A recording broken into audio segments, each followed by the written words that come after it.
El que fa singular el nostre màster és que està pensat com una espècie de making-of de la recerca. És a dir, nosaltres convidem els nostres estudiants a participar en projectes de recerca des de dins i ells mateixos especialitzar-se en recerca, tot fent recerca.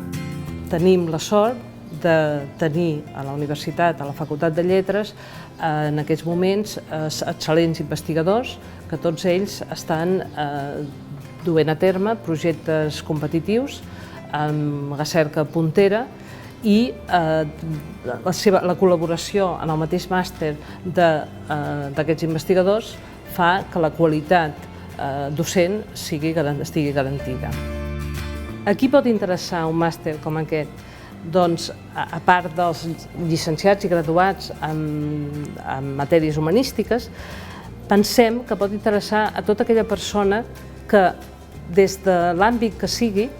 s'hagi apassionat en algun moment o estigui interessat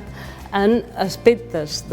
relacionats o no amb la seva disciplina, però que poden tenir una vessant de recerca humanística. El nostre màster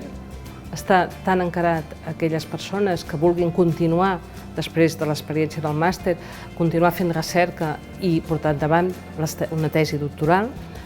que és molt freqüent, però també a totes aquelles persones que a la formació en el màster els hi pugui permetre uns coneixements i unes metodologies que els permetrà millorar la seva posició professional i també podran treballar com a autònoms per atendre noves necessitats que està generant la societat avui dia, tant empreses com institucions,